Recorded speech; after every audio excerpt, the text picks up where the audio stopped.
তো এইভাবে দিব্য হরিনামে উন্মত্ত হয়ে রয়েছে প্রহ্লাদ মহারাজ।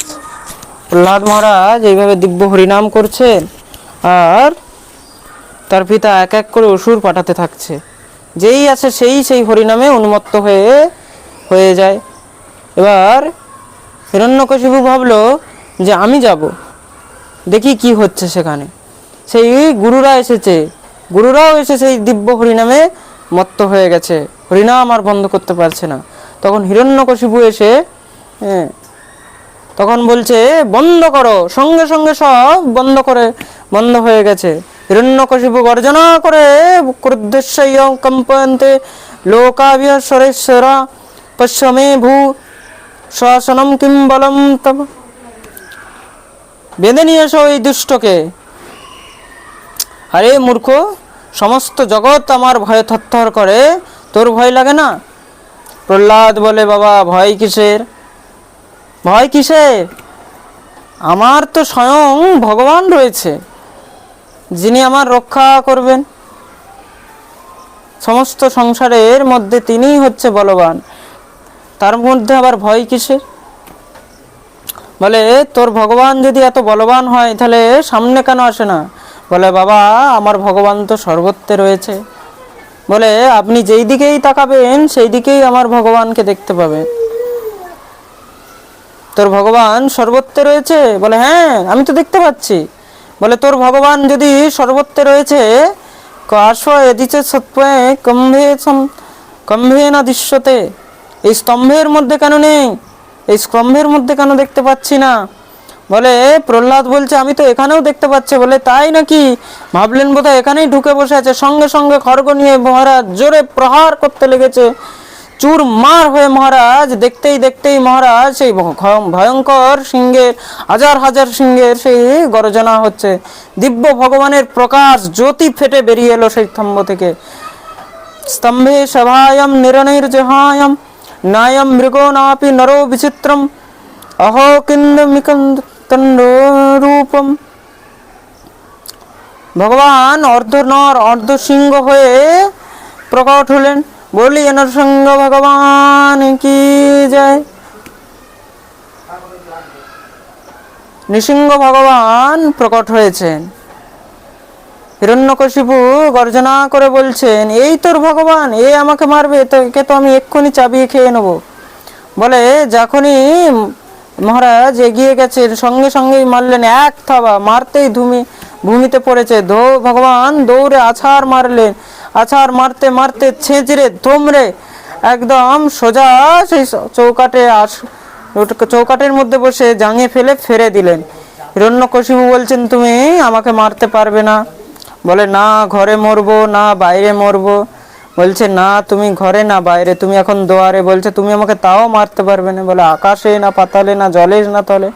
বলে তুমি আমার জাঙের উপরে আছো, বলে তুমি আমাকে তাও মারতে পারবে না। বলে না দিনে না রাত্রে। বলে দেখ এটা না দিন না রাত, এটা সন্ধ্যাকাল।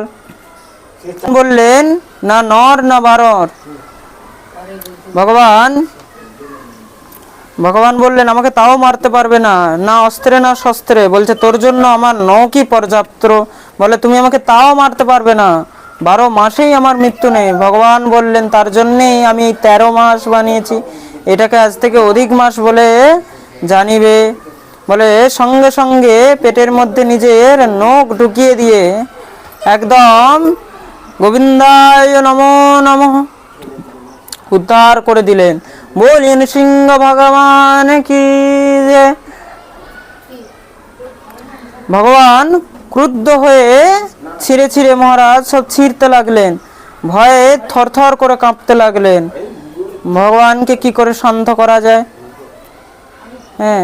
ভগবান মা ভগবতী লক্ষ্মীকে ডেকে নিয়ে আসলেন। লক্ষ্মীকে দেখে হয়তো কেউ সাক্ষাৎ শ্রী প্রেষিতা দেবেদ ভগবত বুধম মাতৃষ্টাম সুখপূর্বম সম্পিপত। ভগবতী লক্ষ্মী আসতে ভগবান লক্ষ্মীকে দেখে এমন গর্জনা করেছে, লক্ষ্মীও ভয়ে পালিয়ে গেছে। এবার ভগবানকে কে শান্ত করবেন? বলে যে ভগবানকে প্রকট করেছেন সেই শান্ত করতে পারবে। প্রহ্লাদকে গিয়ে সামনে দাঁড় করিয়ে দিয়েছে। প্রহ্লাদ একদম নির্ভয় হয়ে ভগবানের স্তুতি করছে। ব্রহ্মাদয় সুরগণা মুনগণ সিদ্ধা সত্বৈকতো মনক বচসাম প্রবাহ নারায়ধি নরগুণ পুরগণে রগুণ নিগ্রহ কিম পুনষ্টুমর্হতে হরিরুদ্রগ্রজায়ত। ভগবান শান্ত হলেন, প্রহ্লাদকে কোলে নিয়ে বসলেন। প্রহ্লাদকে ভগবান স্নেহ করছেন, জিভ দিয়ে চাটতে লাগলেন। এটা হলো বলো তুমি কি চাও?